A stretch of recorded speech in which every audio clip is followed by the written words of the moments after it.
Bom, e essa discussão sobre produtividade fica ainda mais relevante nesse momento por causa daquele possível fim da escala 6 por 1, devido àquela PEC, né, que trabalha justamente sobre isso, da derrubada do fim da escala 6 por 1. Para isso, a gente vai conversar agora com o Renato Correia, que é presidente da Câmara Brasileira da Indústria da Construção, CBIC, que já está aqui comigo. Meu querido, bem-vindo aqui à nossa programação. Antes de mais nada, bom dia para o senhor.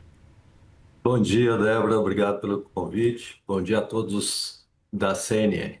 Vamos lá então, né, Renato? A gente tem o Brasil caindo 7 posições nesse ranking global de competitividade. Coincidentemente ou não, isso acontece bem no momento em que esse debate pelo fim da escala 6 por 1 segue ainda bastante acalorado, dividindo ainda muitas opiniões e, obviamente, também preocupando bastante o setor produtivo. Qual que é o risco que a gente tem agora de aumentar custos sem atacar os verdadeiros gargalos nesse momento da competitividade brasileira? E eu trago essa pergunta justamente porque daqueles maiores defensores da PEC argumentam justamente que o Brasil pode aumentar a competitividade com essa questão dessa PEC. É isso mesmo? É preocupante essa situação dessa queda do Brasil nesse ranking de competitividade? Como encarar essa discussão do fim da escala 6 por 1 agora? Eu acho o tema extremamente importante. Pelo menos estamos debatendo produtividade, né? Nosso país não tem números bons de produtividade em relação à economia americana. Nossa produtividade é de 20%, né, da americana. E com baixa produtividade, a gente deixa de competir no mercado mundial, né? Porque o nosso produto industrializado não tem como concorrer nesse mercado. Imagina o que uma China tem de produtividade hoje, os próprios Estados Unidos, né? A Europa. Então, nós realmente temos que debater produtividade. A medida da escala 6 por 1, né? Não realmente não vai ser solução de produtividade. Agora, pelo menos, está nos fazendo debater. Neste primeiro momento, na velocidade de implementação desejada, que é de 60 dias após a aprovação da PEC, e depois mais um ano, ou seja, 2 horas num primeiro momento, depois mais 2 horas, certamente aumentará os custos de produção. É natural que aumente, porque nós não vamos conseguir crescer em produtividade nesta velocidade. E aumentando os custos de produção, aumenta os preços dos nossos, do nosso consumo, né? Do nosso material de consumo, do nosso serviço, e vai aumentar na inflação e vai dificultar a queda de juros que vocês estavam comentando há pouco como um dos grandes problemas do país. Um outro detalhe bastante pertinente que tem sido, né, Renato, bem levantado, é que os setores, a nossa economia ela é muito heterogênea, né? Então, cada setor ela responde de uma maneira e tem sua respectiva demanda. Semana passada eu conversava com o pessoal do agronegócio, que vinha bastante preocupado, porque se a gente, né, instaura aí uma mudança generalizada, isso também iria impactar o agronegócio, que precisa, né, funcionar por safra, muitas vezes 24 horas. No caso do setor de construção, né, qual que seria a realidade operacional? É diferente da observada em setores também administrativos e de serviços, que poderiam ter uma maior flexibilidade para adaptar a essa mudança? Qual poderia ser a realidade aí para o setor de construção, né, diante dessa possível derrubada da escala 6 por 1?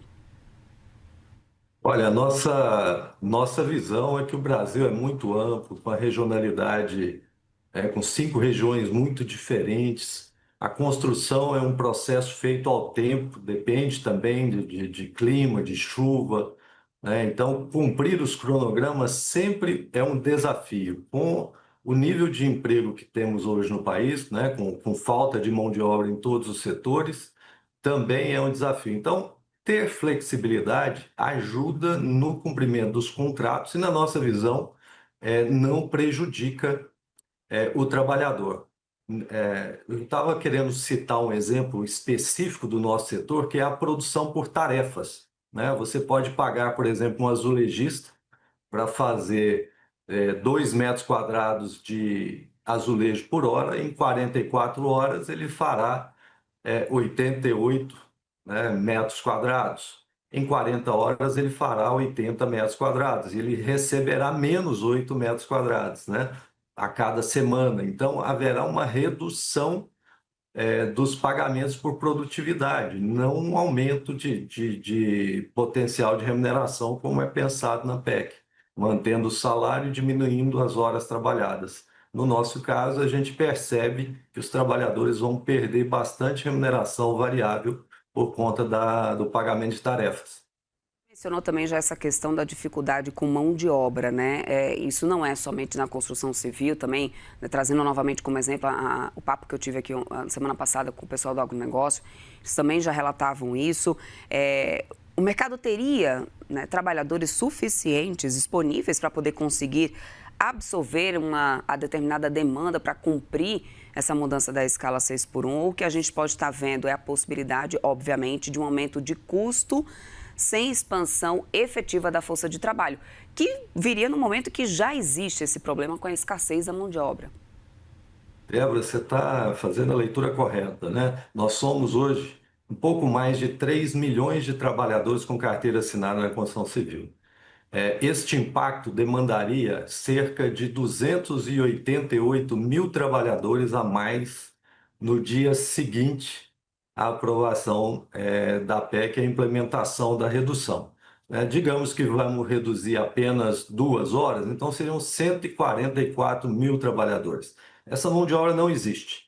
Nós teríamos que cobrir fazendo horas extras para recompor as horas não trabalhadas em horário normal, o que aumentaria o custo, né? E também aumentaria, às vezes, o prazo de obra por não conseguir entregar, que aumentaria também o custo. Então, nossa defesa, para ser bem objetiva, é de uma transição em 4 anos, para que nós possamos organizar o ganho de produtividade para não transferir para os preços, né? Seria 1 hora por ano, para que nós pudéssemos organizar a produção, maquinário, equipamento, né? Fazer uma substituição dessas horas, não por hora extra, mas sim por ganho de produtividade. Esse é o primeiro ponto. Segundo ponto, o Brasil tem muita improdutividade na aprovação dos projetos, na burocracia, no licenciamento.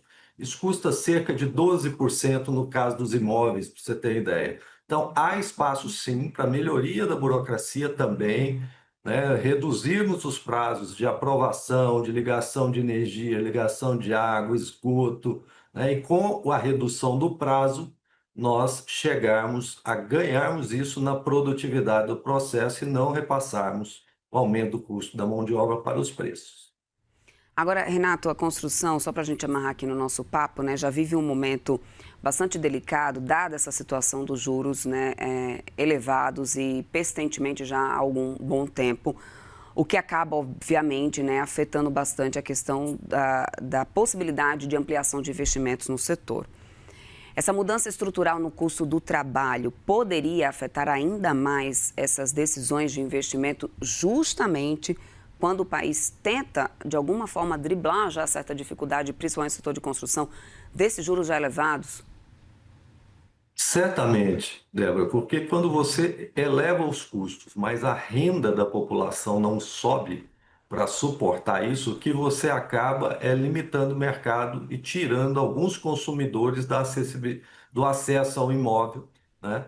Ou do acesso ao financiamento, porque normalmente ele compra o imóvel no financiamento, e na própria infraestrutura, a capacidade do próprio governo em investir, né? Visto que os recursos livres para investimento no país são escassos.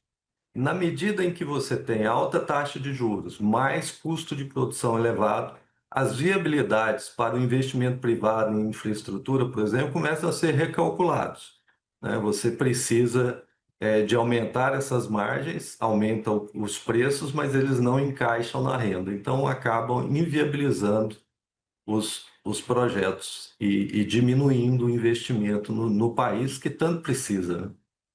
Perfeito, eu quero muito agradecer seu tempo aqui conosco. Conversamos com Renato Corrêa, presidente da Câmara Brasileira da Indústria da Construção. Meu querido, muito obrigada pelo seu tempo. Até uma próxima. Você vê que agradece a oportunidade. Tenha uma boa semana a todos. Até mais.